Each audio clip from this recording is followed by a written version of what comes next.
mahal kita. Ikaw, Lolong, at ang mga anak natin. Kayo ang buhay ko. Mahal na mahal din kita. Mother's Day. Kainan na! Oo nga. Halika. Ako naman talaga. Sige na, upo na kayo dyan. Ayusin na natin to. Ayusin na ni Mama to. Ito, pansit. Nabili ko pa doon kay Aling ko rin. Ano na ang plano mo?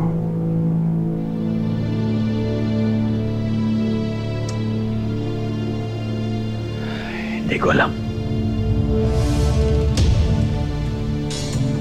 Actually, hanggang ngayon, hindi ko alam kung anong gagawin ko. Hindi mo malalaman ang gagawin mo kung wala kang gagawin. Bakit hindi mo umpisahan sa pagkausap kay Lolo?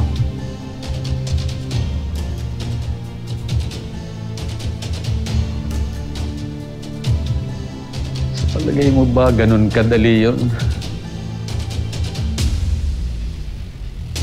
Pagkatapos kong pahirapan ng tiyahin niya. Nagpapakawa ko, wag yan tiyanin ako. Ngipin sa ngipin!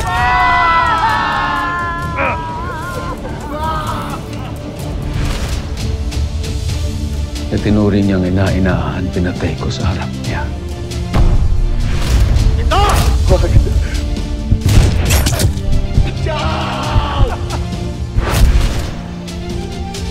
Pati ang mag-ina niya pinahirapan ko. Mahal mo ko, di ba? Nagbago ako para sa'yo, Elsie! Kaya akin ka lang! Akin ka lang! Saan ka pupunta? Nasaan ang anak mo? Sabihin mo sa akin, nasan si Mimay? Ha? Ultimo ang sarili kong apo.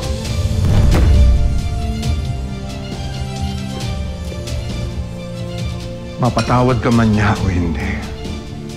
Ang mahalaga, may sabihin mo ang totoo. Dahil karapatan ni Lolong yon bilang anak.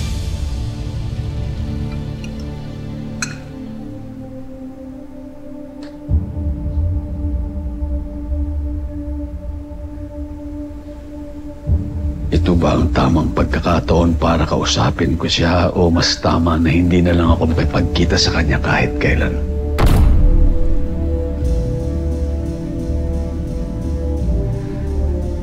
Dahil alam ko na kahit anong gawin ko,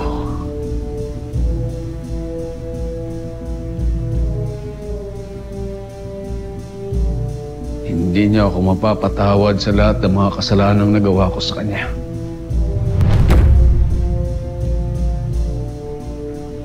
Meron, Julio. Meron kang magagawa para makabawi sa kanya.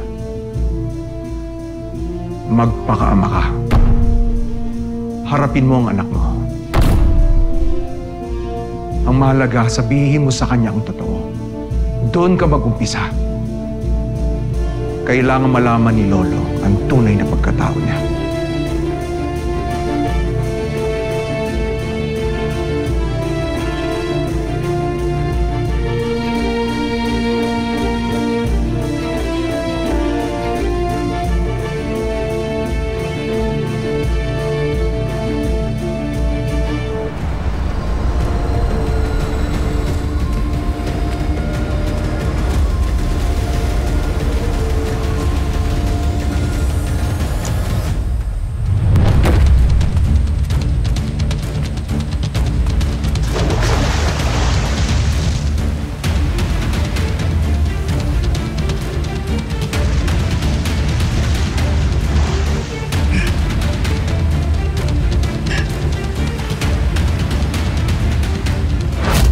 Miss?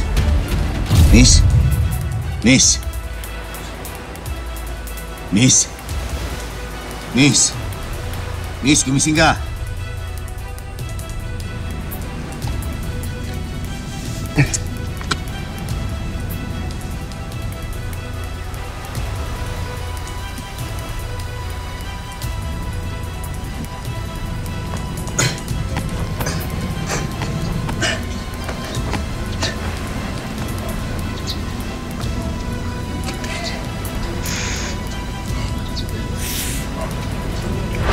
Miss, gumising ka!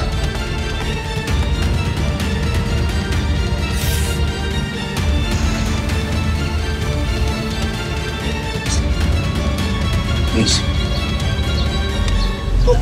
Miss. Miss. Ayos ka lang. Miss.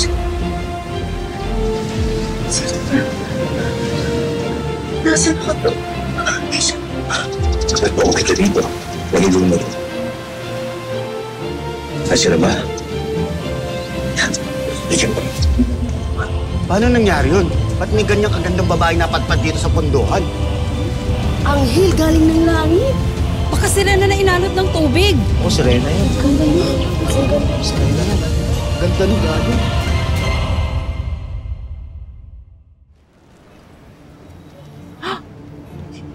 La, Sino yan? itang umaga. Pasensya ka na pinagamit ko na sa kanya yung damit mo, ha? Sino nga yan? Bakit nilala mo dito? Hindi ko nga rin ako kilala. Nakita ko lang walang malay doon sa pangpang. Sa Pampang? Kung saan nakita kita noon? Doon ho mismo. Tapos inanod siya. Yun na nga, La. Nakita ko kanina wala akong malay doon sa ilog. Inaano do, tapos wala pang suot. Ha? Halos nakahubad. Ano ba nangyari sa babaeng to? Gising na. Gising na ba? Ina. Ako, sino ka ba? Ha? Sa kagaling, ano nangyari sa'yo? La, kanina ko pa siya kinakausap yun mga kinikibo eh. Ayos lang mo ba sa inyo kung dito na muna siya hanggat nagpapagaling pa? Pwede. Baka din kailangan niya siguro ng mainit na maiinom. At naku, nilalagnat. Kumuha ka ng tubig sa palanggana at saka bimpo, ha? Babanyusan ko to. At saka buksan itong bintana. Sige ba? Para mahanginan. Smia, ganda pa naman. Wala. Oo, sige. Ay, sige.